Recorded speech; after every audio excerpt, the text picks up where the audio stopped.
found it bleeding out from a trap wound. After weeks of care, it disappeared back into the forest. That was 1987. Since then, nothing dangerous has come within a mile of his property. My name is Dave Mitchell, but my friends call me Mountain Dave. I used to be a wannabe lawyer in the city, but everything changed because of what I found in the woods that day. That's why I'm a mountain loner now. In the Rockies, there are places where the map ends and the real world begins. I'd spent 20 years searching for the edge of the wilderness, but what I found this season wasn't the edge. It was the warning. This was the Glacier Peak Wilderness, rugged, remote, yet every instinct screamed that something intelligent had marked this terrain. I had been tracing a remote creek bed, drawn by an unnerving and complete silence. It wasn't the usual quiet of solitude. It was the eerie, total lack of natural sound.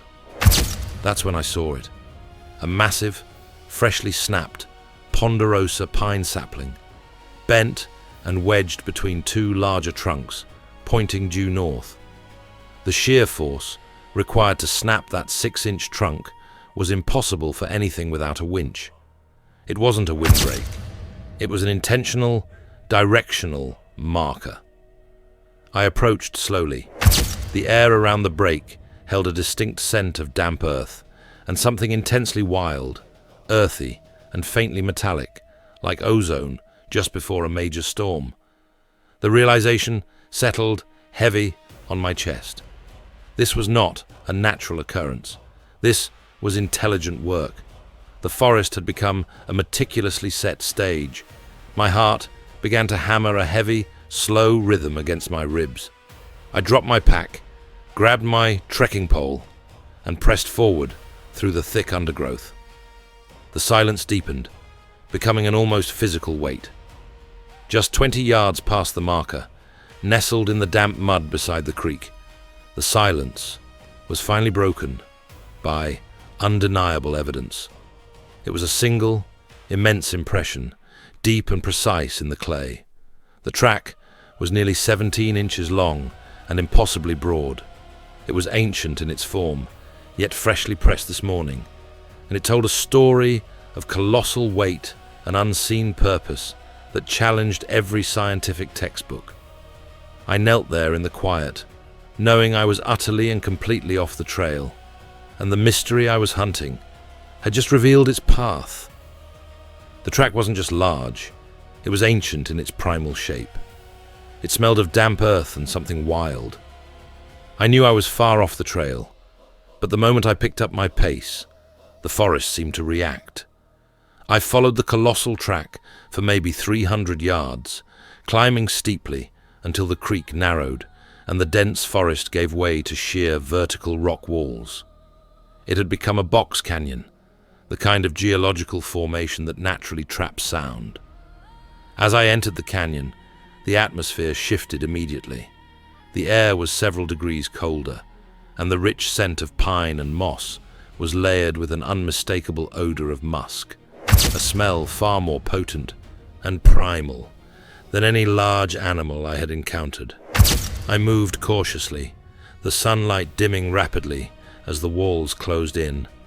I was physically alone, yet the oppressive feeling of surveillance was palpable. Then I heard it. It wasn't the scream of myth. It was a low, resonant percussion, a deep, rhythmic thump that seemed to originate from the rock itself. The sound echoed 3 times, loud, immediate, and unnervingly close. I froze, heart pounding, listening for the source. The echo played tricks, making the sound seem to move until I realized the sound was coming from behind me, from the canyon entrance I had just passed. Something was deliberately sealing me in. My gaze dropped, drawn by an anomaly at the narrowest point of the canyon's end. Resting upon a large, flat slab of slate were 19 small, perfectly flat river stones, arranged not randomly, but in an unsettling, precise circle, a geometric pattern that defied chance and suggested complex thought. That circle of stones wasn't a warning. It was a boundary. Something intelligent and territorial had marked this space. And as the mist rolled in thick and fast, changing the canyon from granite and moss to a silent, silvery void, I knew I had irrevocably crossed the line. The fog arrived not on the wind, but as if exhaled by the mountain itself. It pressed against the canyon walls, effectively enclosing me. The presence I felt earlier sharpened to a certainty. I was being watched, systematically monitored. I scanned the vertical rock faces. I looked up. High above, nestled in the branches of the pines, clinging to the cliff edge, I noticed deliberately placed branches, crude structures that might be primitive blinds. They were positioned at least 40 feet up, far too high for a human, yet clearly designed for silent, concealed observation. A sudden, strong surge of the wet fur and musk smell hit me, carrying on a current of air that shouldn't exist in this still fog. I moved laterally along the canyon wall, trying to gain a better vantage point. That was my mistake. As I shifted my weight, I caught it, a quick, dark movement through the swirling silver-grey fog high on the opposing ridge, bipedal and blurringly fast. It was gone instantly, but the brief glimpse confirmed it.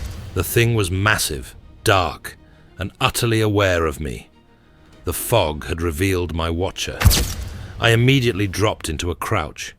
The air was now vibrating with silent tension. I reached into my coat pocket for my trail camera, but my fingers brushed against a small, discarded, handmade object at the base of the rock.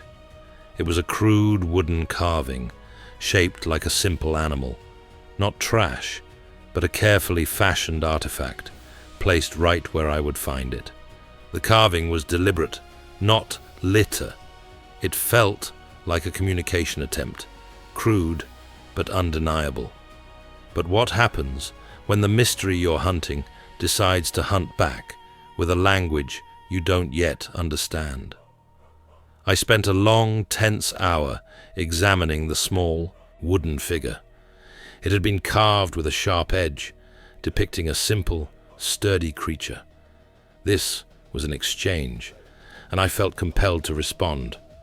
Walking back to the unsettling circle of stones, I placed the carving gently on the central slate. Then, from my pack, I retrieved a small, unassuming, bright red apple, a non-threatening, peaceful offering. I retired to the canyon entrance, settling into a dark alcove to begin my vigil. The wait was long, dark, and tense. Absolute, impenetrable darkness consumed the canyon. I focused entirely on my hearing, picking up faint, low vocalizations, soft, guttural sounds, clearly directed toward the enclosure. They were testing me. I remained perfectly still for the duration of the night. When the sun finally broke the ridgeline, illuminating the canyon floor, I crept back to the stone circle. The apple was gone. The carving remained, but resting neatly where the apple had been was a delicate, perfectly preserved wildflower, a vibrant blue that I had never encountered here. The message was clear. I see you. I accept your trade. The creature understood reciprocity. The flower was an aesthetic response that deepened the mystery immeasurably. The exchange was clear. I see you, but I won't harm you. But the wilderness doesn't trade in pleasantries, and I knew the rules were about to change. The real danger wasn't the creature I was looking for, but the people looking for it. Leaving the canyon, I followed the creek downstream. I was still focused on the creature's intelligence when I stopped abruptly. Fresh, modern boot tracks, not mine, were overlaid on the faint massive prints. These weren't hiking boots. They were military-grade tactical prints. Nearby, discarded under a rock, was a wrapper from a specialized high-calorie energy bar. My focus instantly shifted from wonder to alarm.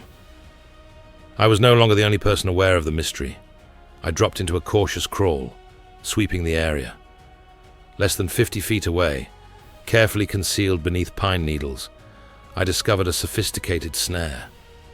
It was designed not to capture, but to severely injure a large creature's lower leg. A brutal, spring-loaded steel cable. The objective wasn't collection, it was neutralization. I stared at the dark steel, realizing the depth of the threat. These were aggressive hunters protecting a secret territory. I had to choose, dismantle the trap or leave the weapon. As I reached for the cable, a soft, high-pitched click drifted down from the ridgeline above.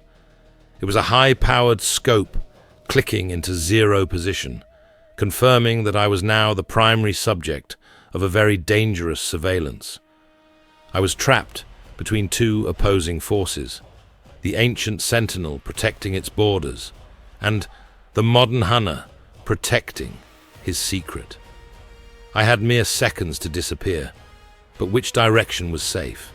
The scope's click was an auditory confirmation of imminent danger. Adrenaline flooded my system. I abandoned the trap, knowing that moving was the only option. I didn't run. I transitioned instantly into a low, rapid crawl, utilizing the dense ground cover, moving perpendicular to the suspected location of the scope. My focus was purely on silence. My own heavy, ragged breathing was the loudest sound. For several intense minutes, the pursuit was internal. Then, through a gap in the alders 50 yards downslope, I saw him. He was large, wearing dark, non-reflective gear, and moving with an almost unbelievable economy of motion. He held a powerful long-range instrument across his chest and tracked the ground with professional intensity. He was looking for evidence of Bigfoot, but finding only my fresh trail. Realizing I was far too exposed, I changed tactics. I began following a narrow, game-like path that required scrambling over boulders. I realized this was Bigfoot's route, a silent, naturally camouflaged track that leaves no residual scent or print. I was successfully erasing my presence, but the hunter was still back there. The gap between us was closing. Following the creature's path was like walking on air. It left no trace. But as I scrambled over a granite ridge, the air pressure changed, abruptly, and I saw it. A geological anomaly that should not exist. The path led me to a high cleft in the mountain face, hidden by a veil of running water. As I pushed through the misty cascade, the world instantly transformed. I stepped through a colossal rock archway into a small, secluded sanctuary, the Hidden Valley. It was a thermal pocket, warmed by subterranean heat, where the foliage was unnaturally lush and green. The air was still and silent, heavy with the rich, earthy scent of growth and life. It was a place of impossible beauty, a secret the mountain had kept for millennia. My sense of awe quickly gave way to a chilling realization. The immense track from Chapter 1 reappeared, crisp and deep, leading directly toward a dense thicket of spruce. This was the terminus. This was home. I followed the trail into the thicket with agonizing caution.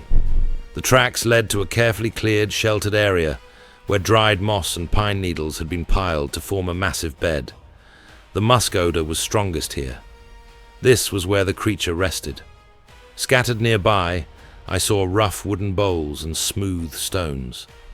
As I took it all in, I noticed a detail near the edge of the sleeping area, a clump of fresh, bloody cotton material, indicating the creature was injured and likely nearby. This wasn't just a lair, it was a home. The creature was living, not just surviving. And scattered among the nesting materials were things it had collected, evidence that shattered every assumption. The collected items suggested intelligence, colorful river stones, fragmented plastic, and hand-carved wooden figures. I felt a profound sense of intrusion, documenting this quiet trove, realizing the being that lived here was a thinking, feeling entity, capable of contemplation. But the silence was about to break. I noticed the bloody, cotton-like material had been used to wrap a large, deep laceration, and the injury was very recent. The sudden high tension of the moment made the air crackle. I was standing in the middle of a private home, and the resident was hurt and nearby. Then, from deep within the dense growth, I heard it again, that low, pained vocalization, a soft, guttural sound of discomfort. It was only about 30 feet away, clearly coming from an immense creature trying desperately to stay silent. The sound was not aggressive, it was a noise of suffering. I slowly stood up, knowing I risked immediate, forceful contact with an injured being. I approached the sound of pain, repeating one phrase: "I am not the hunter." But trust has a high price in the wilderness, especially when you're facing down 800 pounds of injured, terrified primal intelligence. The low groan led me into a small clearing where I found him. He was severely injured, huddled beneath a massive, fractured slab of granite that had fallen in a rock slide. His head was turned away. I spoke his name, Silas, using a soft, even tone, keeping my hands visible and slow. As he turned, his eyes were full of raw, primal intelligence and acute pain. He let out a low, challenging, guttural sound, raising one massive hand. Any sudden movement would be seen as an aggressive act. I stood still, focusing all my energy on projecting calm. Then, I did the only thing I could think of. I reached slowly for the small blue wildflower I had tucked into the flap of my pack, the one he had left. As I held it up, his expression shifted to profound recognition. He lowered his hand, his large chest rising and falling rapidly as he struggled to breathe. He had understood the exchange. He understood the protective intent. The primal distrust was suspended. He offered no further resistance as I began to tentatively examine the deep, raw wound along his flank. The injury was worse than expected. This was a moment of decision. Run and report the discovery, or stay and honor the fragile trust. The choice was clear, but the cost would be immense and irreversible. The wound along Silas's flank was a deep laceration. He needed immediate care and prolonged shelter. The thought of reporting the discovery was instantly rejected. The memory of the hunter's cruel snare confirmed the ethical necessity of my choice. To report him was to sentence him to a worse fate than the mountain offered. I had to hide him and bring back professional aid, fast and completely off the record. I began the logistical calculation. Moving a creature of this size was virtually impossible. I settled on the only feasible plan. I would stabilize him, apply temporary pressure bandages, and promise him I would return before nightfall. As I finished wrapping the wound, Silas made a soft sound, a low, thoughtful hum, and slowly placed one massive hand over his heart, then extended it toward me. It was a gesture of recognition. "Thank you. I understand." I moved with the speed of desperation, scrambling out of the hidden valley. I reached the rock archway and plunged through the curtain of mist, only to hear, far down the forested slope, the familiar low grumble of a powerful gasoline engine approaching rapidly. The hunters were returning, and they were dangerously close. The hunter's presence was a ticking clock. I had to move faster than ever, burdened by the immense weight of my new secret. But the deepest threat wasn't the hunter's long-range instrument. It was the unseen gaze of modern surveillance. The sound of the engine forced me to take the fastest, most reckless route down the mountain. I was operating purely on adrenaline.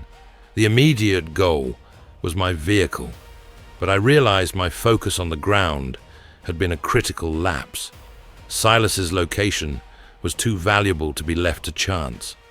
I began to scan the tree line, searching frantically for any sign of remote electronic eyes. Just before I broke the tree line near the main access road, I found it. Hidden high in a Douglas fir, disguised within a birdhouse-like enclosure, was a small, high-definition wildlife camera aimed directly at the approach to the hidden valley. The hunter knew the location, or at least suspected it strongly enough to commit a serious surveillance rig. I scrambled up the trunk with frantic speed, disabled the camera, and pulled the entire unit down. The micro-secure digital card within held not only images of Silas's recent movements, but potentially photographs of me earlier that morning. It was proof of the threat, an essential counter-evidence. I reached my truck, throwing the medical pack and the camera onto the passenger seat. As I turned the key, my eyes flickered to the rear-view mirror. I had secured the truck before leaving, but now the latch on the camper, shell door, was visibly unlatched, slightly ajar. My hasty departure had been noted, and the hunter had seized the opportunity. My sanctuary was compromised, and the trail of my secret led directly back to my home. My home was compromised. They hadn't just been hunting Silas, they'd been tracking me. Now, the war was fought on two fronts, protecting the hidden valley and securing my own perimeter. The 2-hour drive to my cabin was a blur of hyper-vigilance. I knew the hunter was scouting my life. The moment I entered the cabin, I performed a meticulous sweep. The paranoia was justified. I found no immediate disturbance, but the feeling of intrusion was chilling. I focused on the immediate problem, Silas's medical needs. I retrieved my specialized backcountry medical kit, which held professional sutures, broad-spectrum antimicrobial agents, and high-strength anti-inflammatory agents. I emptied the kit of everything non-essential, organizing only the supplies needed for a large, non-human patient. This covert operation required resources I couldn't simply purchase at a pharmacy. I had one trusted friend, a former emergency medical technician specializing in large animal trauma, who operated his own mobile clinic. I placed a guarded 5-second call, speaking only in vague terms about a severely injured, undocumented animal needing urgent trauma care off the books. The confirmation was a single, coded word and a time. I was now under a severe time constraint. As I secured the medical pack, I glanced out the kitchen window toward the highest ridge overlooking the cabin. A tiny, unnatural flicker of light, a reflection or a signal, vanished instantly. I realized the hunters were not gone. They were coordinating, and they were closing the pincer move on my location. The night belonged to them, the silent hunters. But I had an edge. I knew the mountain's secrets, and I had a life waiting for me in the hidden valley. I just needed to get there before they did, moving under the cloak of deepest darkness. The return journey was a nightmare of intensified risk. I left my truck 2 miles short of the access road and proceeded on foot, equipped with night vision goggles and the heavy medical pack. The forest at night is a labyrinth, but I used the creature's own trails, focusing on silence and speed.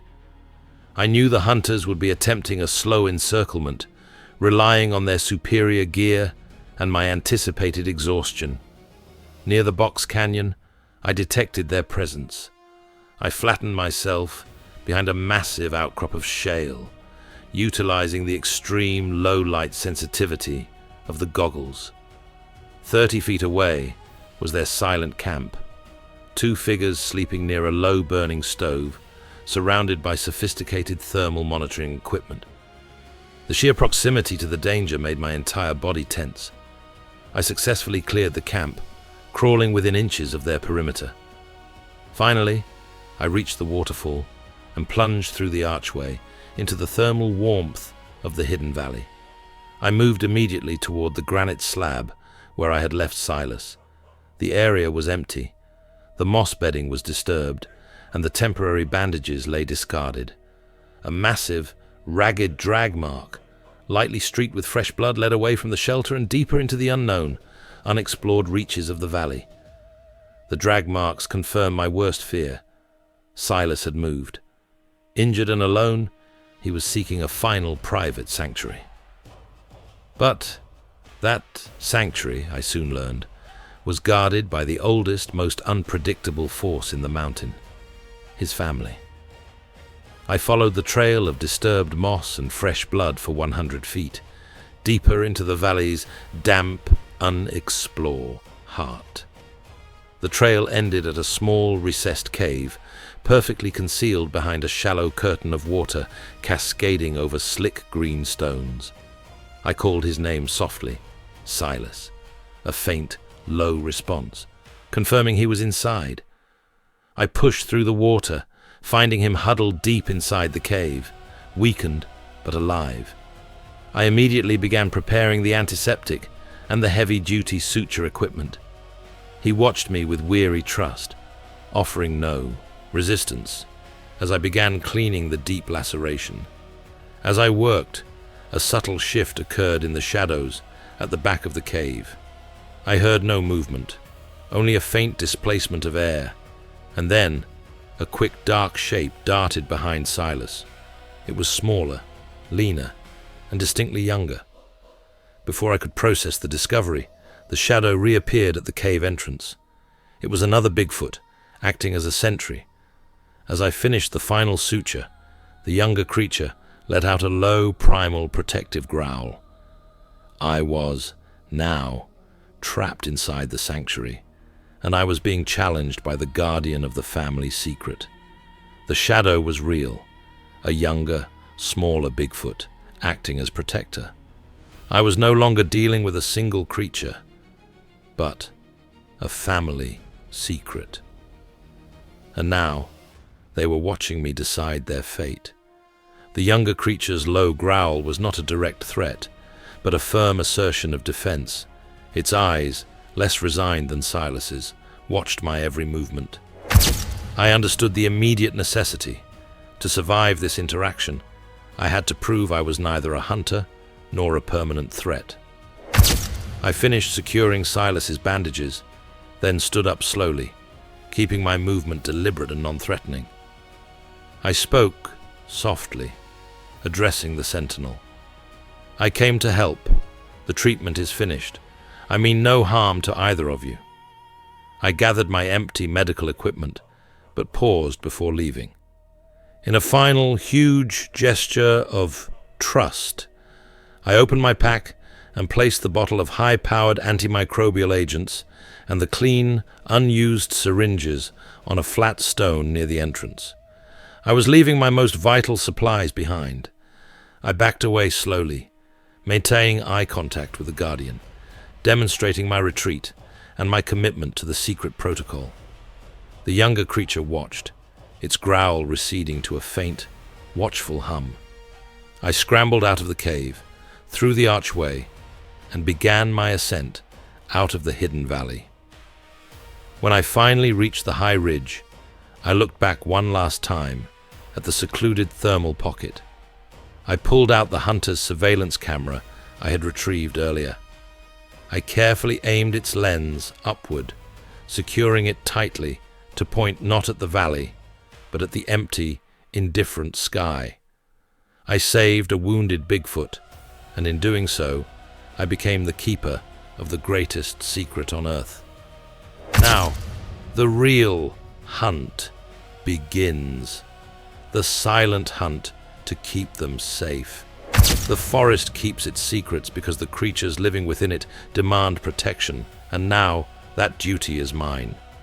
If you want to follow the rest of this extraordinary mission, the mission to keep the world's greatest mystery safe, be sure to subscribe, and let me know in the comments which hidden corner of the map we should explore next. Share this journey with those who understand that the deepest parts of the wilderness still hold undeniable truth, because out there, beyond the firelight, the silence is waiting, and sometimes it watches back.